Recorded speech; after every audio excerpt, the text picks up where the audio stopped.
Hey guys, hoping all is well with everyone. So in this video we're going to be continuing with our read-along of the Crime Traveler's Adventure Series, Book 1, Brainwashed.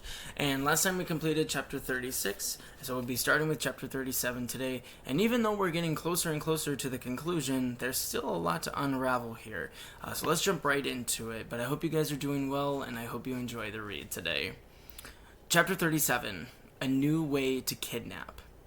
The others peeked inside the tent and said at the same time as one another, "Herve?" "But of course," said Herve, his French accent as thick as ever. The inside of the tent smelled like exhaust, like bus diesel fuel. Herve was sitting on a weird throne-like chair, by himself, surrounded by tiny kindergarten chairs. "Welcome," said Herve with a wink. "Welcome to the Busball." Astrid didn't wait for an explanation. "What do you think you're doing, Herve? You just show up everywhere. Like, out of nowhere." Lucas, Travis, and Nalini and Gini stepped behind the group of tiny chairs. No, said Herve. "Madame Guenerro found me in the cathedral, and she completely believes that her brainwashing over me could never be undone." Lucas yanked on his hair. "Astrid, don't be rude," he said. "Herve doesn't have to convince us every time we see him. So far, he has been helpful, and that's good enough for me." The smart-sided Travis got serious. "Exactly," he said. "So what's going on here, Herve?" "First, you must know that Madame Guenerro has many, brainwashing methods. The Busball method is drug-free and uses a video, which prepares brains for future brainwashings, like the drugs that were given to Jackknife." Herve scanned the group. "Where is he? Where is Jackknife?" Lucas knew Herve was being as honest as possible. "He's waiting on our boat back in the river." "Be careful," Herve said. "Madame Guenerro has many Carukian boats on the River Seine. Boys from the Horn of Africa. They play police, you know." Lucas was anxious to move on. "So what is this busball?" "No busball," echoed Gini. "Why all the balls?" Travis asked. "The footballs and all that?" With his head buried in his chest, Herve seemed ashamed, but he explained anyway. "Before the kids watch a video on the bus, they are each given a ball, or they win a ball. A football, an American football, cricket ball, any ball they want. A microchip is embedded in each ball to track the children with GPS and to locate them when Madame Guenerro is ready for them." "She tracks them?"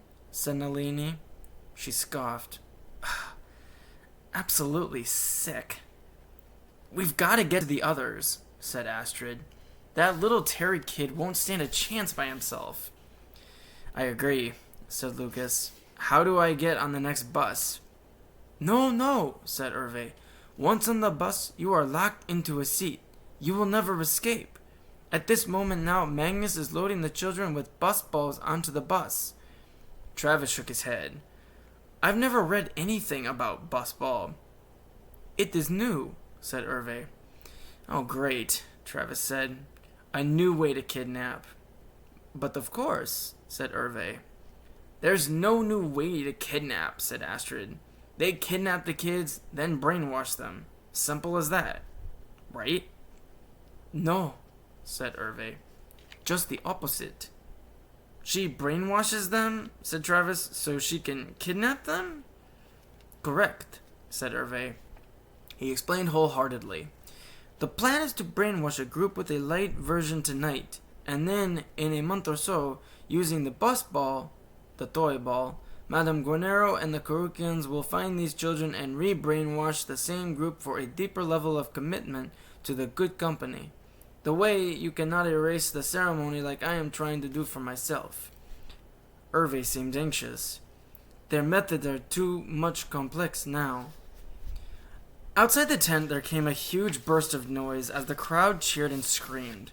Lucas peeked out to the flap to see what it was. Fireworks were exploding over the carnival.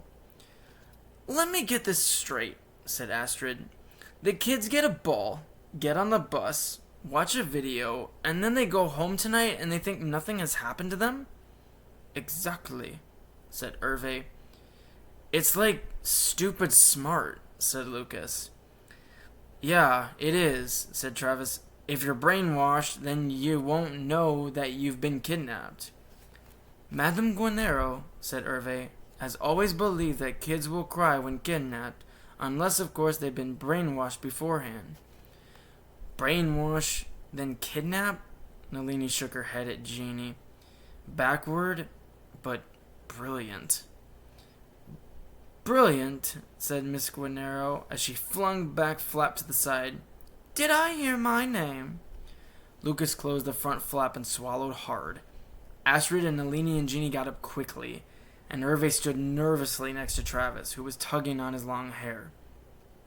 Miss Guenerro has been separated from her float, so she was now wearing a glittery dress, which, with the slightest movement, made the blue and silver gems sparkle like icy water. Her face was still mostly hidden behind a rhinestone mask. The good company CEO stepped into the tent with Magnus, Ekki, and Goper, whose face and arms were heavily bandaged from the fall he had had the day before. In typical dramatic fashion, Miss Guenerro announced, I have good news, and I have good news, she chuckled. The good news is that it's time for Busball. She paused. The other good news is that Mr. Magnus here tells me that he only has one seat remaining on the Busball bus. One seat for one lucky winner. Astrid, Lucas, Travis, Herve, and Nalini and Gini stood like statues and said nothing. Come now, said Miss Guenerro, eyeing the kids from behind her mask. You are fleeing from your fears. I will help you embrace your fears. Trust me. Herve looked like he might get sick. Astrid and Travis seemed so frightened that they held hands. Nalini squeezed Gini. Lucas was torn.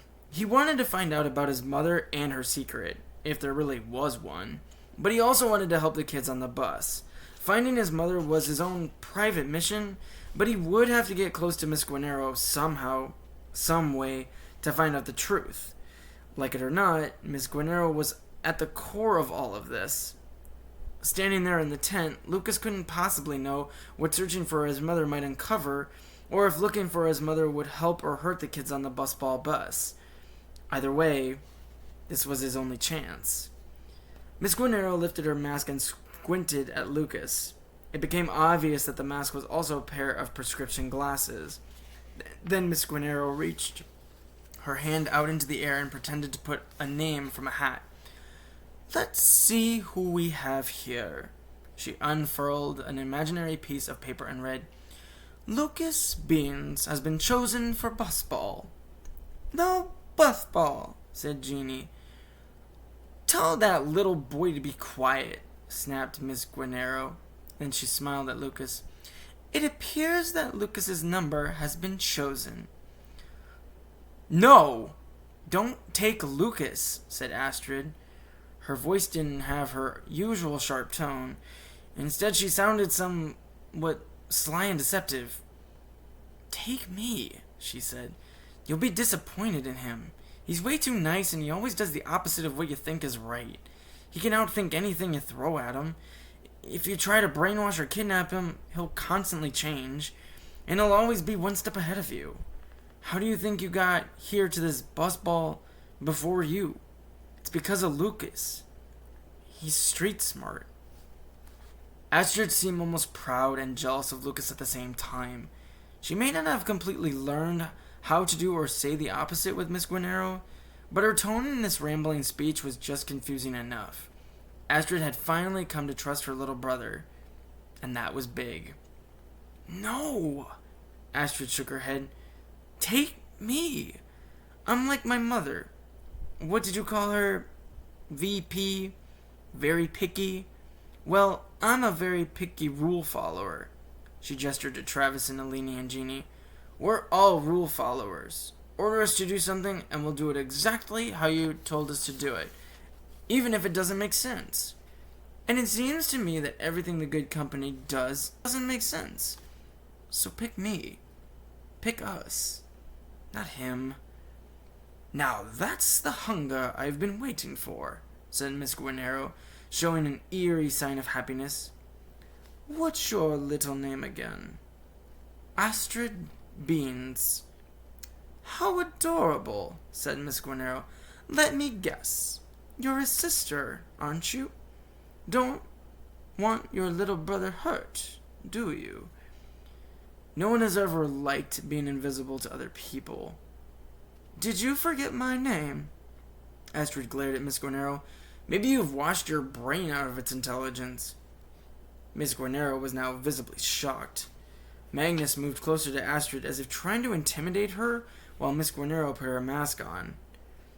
Let me tell you a story, said Miss Guenerro, obviously trying to change the subject. You know, they always say that blood is thicker than water, that family is the most important thing. I disagree. I had a brother once, and he was jealous of my goodness and my good company's success. Yes, in a rage he called me on the phone one day, the day I buried my mother, at sea in fact. He called and said, I hate you, and I never want to see you again. Which was fine by me. I took all of his stock, his money, everything that he had with my good company, and I gave it to children in need, until someone changed the account numbers, that is. You don't make any sense, said Astrid. Why not take me? Why does it matter who you take? Then the tone of her voice became extra stern. Why exactly do you want my brother? So glad you asked, said Miss Guenerro. She took off her mask again. Your brother is a thief. He stole several high-value numeric codes that belonged to me. Travis came to Lucas's defense. Lucas is not a thief. Nalini showed Gini off. He saved this baby. I placed that baby in my good orphanage, Vancouver, and Lucas stole her. He's just like his mother, a pretend-to-do-good thief. But, said Astrid, his birth mother is... Enough from you, said Miss Guenerro, cutting her off. She turned to Ekki and Goper. Take these girls out. I think I hate girls more and more every day. Ekki and Goper did as they were told and grabbed Nalini and Astrid's arms. All three girls, said Miss Guenerro, pointing at Travis. I'm not a girl, Travis said. That long hair, said Miss Guenerro, makes you look like a girl. Again, Miss Guenerro pointed at Travis. Take her and the others up to the Eiffel Tower. Now. Oh, yeah, said Goper. We can ride that slide now. Shut up, Ekki slapped him. As Ekki and Goper led Travis, Astrid, and Nalini and Gini through the back of the tent, Miss Guenerro refixed the rhinestone mask over her eyes. Oh, you too, Frenchie, Miss Guenerro said to Herve. I don't need a half-brainwashed, part-Garukian, crippled Frenchman. Her voice became serious. All I need are the numbers this Lucas boy is hiding. Herve scurried around the tiny chairs and quickly followed the others out of the tent. When he opened the flap, Gini crawled inside and squatted onto the ground. Lucas now stood directly in front of Miss Guenerro and Charles Magnus, feeling like he was about to get expelled from hotel school. But for some reason, he felt a little stronger with Gini in the tent with him. I didn't do anything, said Lucas. My friends, said Miss Guenerro softly. My friends at the ICMEC tell me that you have my account numbers. I don't have them, said Lucas with defiance. End of story. Magnus stepped back so he was standing next to Miss Guenerro. Did Kate and John Beans actually adopt you? With signed papers from the good hospital in Tierra del Fuego? Yes, said Lucas. Actually, just Kate. John adopted me later, to be perfectly accurate. So, said Miss Guenerro, you would have been on the ferry when it had crashed. I was. Impossible, said Magnus, who was shaking his head. How could you have possibly survived that ferry boat accident? It exploded and everyone died. Hush, Chucky, said Miss Guenerro. If it is true that this boy was on that ferry boat, then this boy could only be Lucas Caprice. Lucas Caprice? Lucas said. No, I'm Lucas Beans, the son of Senora Luz Caprice, head of housekeeping at the good hotel Buenos Aires, said Miss Guenerro. She analyzed Lucas's face. I could see her in your eyes now. And you lied to us, said Magnus. You said that John Beans had been divorced. But John Beans never remarried, so he couldn't have been divorced. You said it, said Lucas, not me. I just didn't correct you.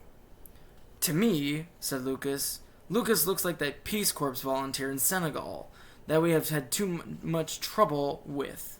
Ken Creed. We'll know everything we need to know in a short time, said Miss Guenerro confidently. We will have full access to all of Lucas's memories.